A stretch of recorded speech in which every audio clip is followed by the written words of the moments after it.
Making the wrong choice can be one of the best things you have ever done. If you have made the wrong choice and now you have learned from it, amazing. Now you can only get better.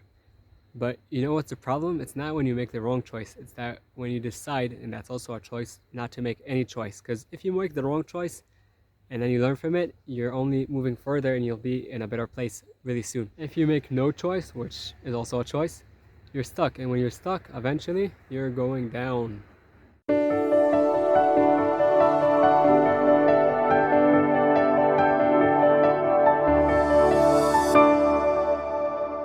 Almost every second of life, we always need to make choices. From the second we wake up, what to wear, where to go, who to meet, what toothpaste to use, what food do we want to eat. They're like, if I only talk about the choices now, we'll be talking now for a few hours. So choices is part of life, and that's amazing because when you make choices, if from the beginning you make the right ones, amazing. If you make the wrong ones, also amazing if you learn from them because you could only improve from there. The point is that sometimes, there's always choices to make and we get tired. And, you might need to make now a choice and you're like, my mind is just not here. I'm going crazy.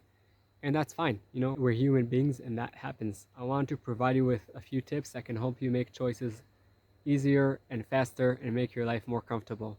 Make it simple. That's what I do. It helps me. You choose whatever's good for you in those steps. There are a lot of steps. I'll only mention over here a few that I think will be with the most value for you.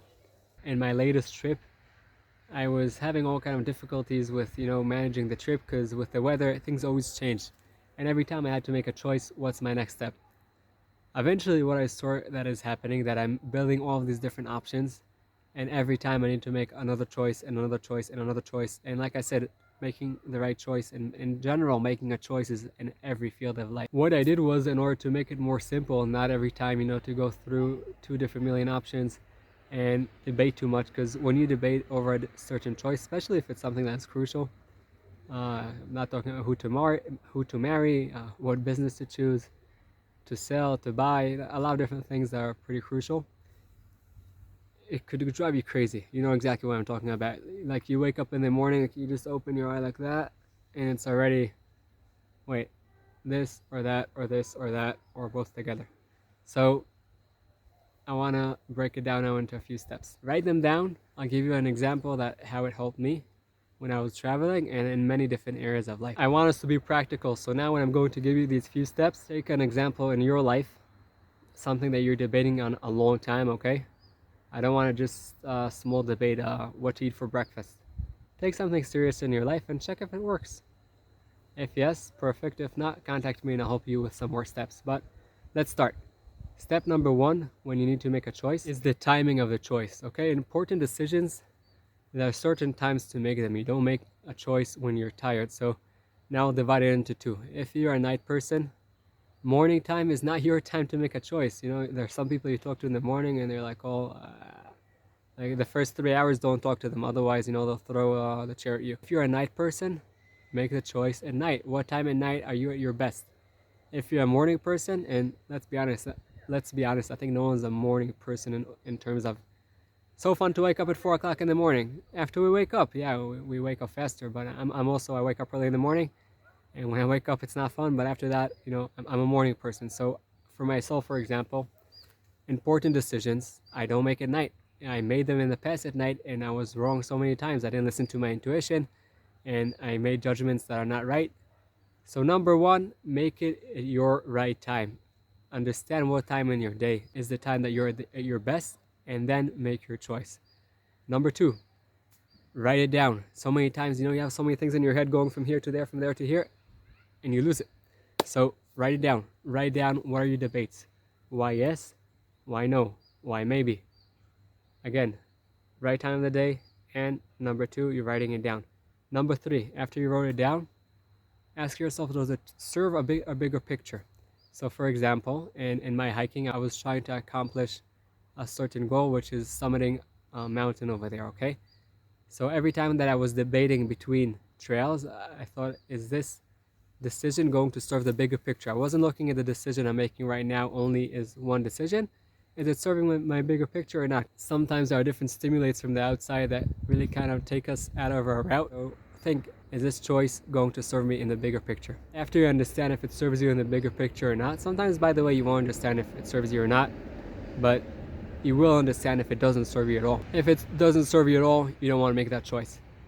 After that, next thing, think to yourself, who's a person that has already dealt with this challenge, with this debate, and got to some type of answer? I promise you, small secret, you, not the first one to debate on that. Many people before you debate on this, try to find someone that was in that debate and was able to find the right answers that were right for him and could maybe also be right for you. So that's why go and talk to that person. If you can't talk to them because it's hard to reach them or they're not alive, if it's hard to reach them, so find maybe other people that in the same mindset and that also have gone through these challenges. If they're not alive, go read their books or something like that. Or if you can't reach them, if they don't have any books and nothing you could read about them, but you do know them, that's why you chose them, right? So think to yourself, okay, what would they decide in this situation? A, B, or C. By the way, try not to have more than 3 options. Otherwise, you just go crazy. So try to get in their shoes and think, what would they think? That's, again, if you have no way to reach them in any way. After you have done that, ask yourself, are you willing to live and be happy? Well, I don't know if be happy, but are you willing to accept the consequence of whatever choice you make, for better or for worse? If it's for worse and the choice you made is something that you didn't get the outcome you want, you might not be happy, like I said, but you could learn from it, and then the next choice would even be better than the first choice you thought about taking. So also, if you don't make the right choice, it's fine as long as it's something you could live with. So let's say if you climb a certain mountain and you know that if you make the wrong choice, you're dead. So maybe that's not a good option. Do you agree with me on that? I think so. So understand, are you willing or can you accept both consequences, whether it's the ones that you want to happen, and probably yes, you could accept that, or also the ones that you don't want to happen and you're also able to accept that. Amazing. If you could also do that. Hi, I hope this video is serving you. I just want to share with you that my belief in life is that you are here to serve a purpose greater than yourself. But in order to do that the best way, you must start with investing in yourself. Enjoy the rest of the video. You might still be debating, but you need to understand that not making a decision is also a decision. So after you have thought about all this at the right time, again, make the choices at the right time for you. This is so crucial. You have to get a good night's sleep. Whether you're a night person or a morning person, you have to get a good night's sleep. Okay? I don't care what type of person you are, but make the choice at the time of the day that is best for you. So after you got your good night's sleep and you're making the choice at the time that is best for you, number 2, write it down. There's one more thing that I left here for the end, and this is so crucial. To be honest, I really don't care if you're a morning person, if you're a night person, it really doesn't matter. It does matter that you decided the time that you're in your best. What even matters more is that you get a good night's sleep. Because even research shows when you make important decisions with no sleep, usually you'll make the wrong decision. Okay, I could also forget about research. I'm telling you about myself. I experimented not sleeping for a few nights, and then I had to make some choices that I would have never made if even I had one night of sleep. I would have never made those choices. So whether you're a morning person or a night person, that's your decision, but make sure that you have that good night's sleep. I hope this helps you with whatever debate you have. Like I said, go through these steps, eventually you make the decision. Why? Because not making the decision, you'll continue being stuck wherever you are right now. I forgot what general said it, but in the American Army, that if you have 60% of the information, that's enough to make the decision. If you have already 80%, that means it was already too late to make the decision. So if you have enough information, put things on the paper like we said, and just make the decision. And whatever happens, you'll just learn whether what you wanted happened, maybe even better things happened, or other things happened, and then you learn how to get better in your next decision. As I was running, I realized that I missed a really important point. I felt something is missing, and that point is whatever decision you make, now be committed to make it work. I hope this helped you. If you have more questions about how to make a decision, feel free to contact me. You could leave a comment down below, and enjoy the next video. If you like this one, the next will be a great video for you that will also help you and serve you. Enjoy. I hope you enjoyed the video and you got some tools to overcome your challenges and light your path. For us to help other people, please press that thumbs up and subscribe to the channel. And don't forget that the most amazing things in life are the one you take for granted.